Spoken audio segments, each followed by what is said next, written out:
मसीह में आप सबकी सलामती हो। मैं खुदावन की खादमा सबा जोसेफ युगांडा कंट्री से खुदावन के कलाम के साथ आपके सामने हाजिर हूँ।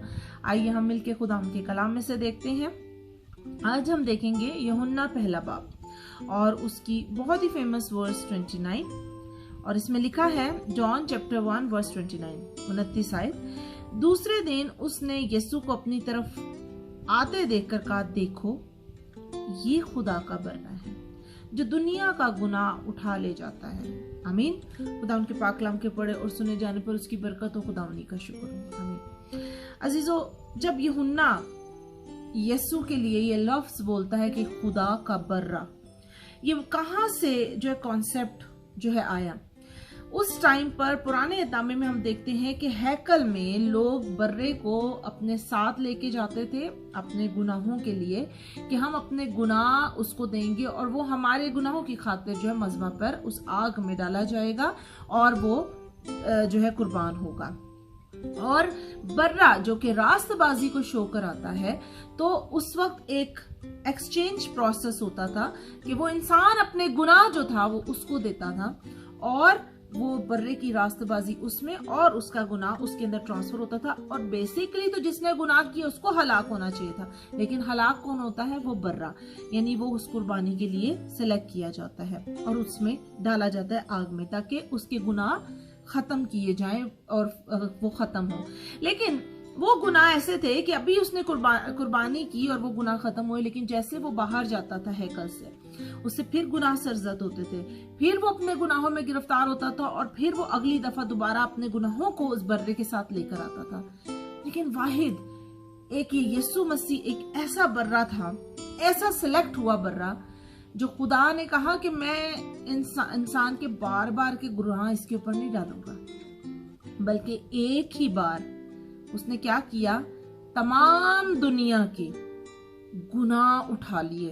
यहाँ ये नहीं लिखा कि जो दुनिया के गुनाह उठा ले जाता है, बल्कि दुनिया का गुनाह उठा के लेके जा रहा था। दुनिया का उसने एक ही दफा उन गुनाहों को उठाया और उस बर्रे के ऊपर खुदा ने उस बर्रे के ऊपर डाल दिया और उस बर्रे ने अपने ऊपर इस गुनाह को लिया एक ही बार। उससे पहले के जितने लोग थे, यीशु से पहले के और यीशु के बाद के और यीशु के सामने के जितने लोग थे, वो सब के गुनाह जो उस पर ईमान लाएगा, जो उस बर्रे पर ईमान लाएगा, उसने अपने ऊपर उठा लिए। इसलिए उसने ये नहीं कहा कि, उसने ये जरूर बोला कि तमाम दुनिया का गुनाह, लेकिन उस दुनिया के अंदर चाहे मुस्लिम है, हिंदू है, बुद्धिस्ट है, क्रिश्चियंस है, लेकिन अगर वो ये नहीं कहते कि यीशु ने मेरे गुनाह उठाए, वो उनके गुनाह उठाएगा जो यीशु पर ईमान लाते हैं और यीशु ने हमारे लिए जान दी। पर उसने जान सबके लिए दी, उसने सिर्फ क्रिश्चियंस के लिए जान नहीं दी है, बल्कि उस बर्रे ने तमाम दुनिया के गुनाह उठा लिए। वरना वो शायद कहता कि उसने यहूदियों के गुनाह उठा दिए या उसने क्रिश्चियंस के गुनाह उठा लिए, लेकिन उसने कहा कि उसने तमाम दुनिया के गुनाह उठा लिए। और ये वो गुनाह थे जो हमेशा के लिए उसने एक ही बार अपनी कुर्बानी देके गुनाह को उठाए। इसलिए उसने कहा कि जब वो उस पानी में बपतिस्मे के लिए आता है, बेसिकली वो हैकल को शो कराता है कि वहां हैकल में बर्रे को लेके आया जाता था और लोग आते थे, अपनी कुर्बानियां देते थे। पर यहाँ वो पानी जो है वहां उसको शो कराता है कि वो ये हैकल को शो कराता है। ये पानी, वहां पे मसीह उस पानी में खड़ा होता है और जैसे लोग आ रहे थे अपने गुनाहों को धोने के लिए, उस पानी के अंदर आते थे, उस बर्रे ने आकर उन्हीं गुनाहों में बपतिस्मा, उन्हीं गुनाहों को कवर करने के लिए, खत्म करने के लिए उसने उस जगह को खुद उसमें जो है वो बपतिस्मा लिया, ताकि वो उसको प्रेजेंट कर सके और तमाम दुनिया के गुनाह उसने अपने ऊपर उठाए, क्योंकि वहां पर लोग बपतिस्मा लेने आते थे, अपने गुनाहों का इकरार करते थे। और ये उसी एक हैकल को शो कराता है। और हम शुक्र अदा करते हैं खुदावन का इस कुर्बानी के लिए कि खुदावन यीशु मसीह जैसा बर्रा जो हमारी जिंदगी में आया, आज हम उस बर्रे की वजह से, उसकी कुर्बानी की वजह से, उसकी एक ही बार की कुर्बानी की वजह से हम पाक और साफ हो चुके हैं। आपको खुशी मनानी चाहिए कि आपसे जो गलतियां हुई, अब देखिए आपने आज माफी मांगी, लेकिन अगर आपसे आने वाले वक्त में कुछ गलती हो जाती है तो आप क्या समझेंगे आप गुनहगार हैं? नहीं अजीजों, बल्कि उसने आपके आने वाली हर गलती की भी माफी आपको कर दी है। क्योंकि यही हमारी पहचान है। लेकिन शैतान हमेशा हमारे अंदर ये बात डालता है कि तेरे से तो गलतियां होगी, तूने तो माफी मांगी थी, इसका मतलब तूने दोबारा गुनाह कर दिया, और वो आपको दोबारा उस गुनाह के दलदल में धकेल देता है। और आप समझते हैं कि मेरी पहचान चेंज हो गई, अब मैं दोबारा से गुनहगार बन गया। लेकिन ऐसा नहीं है।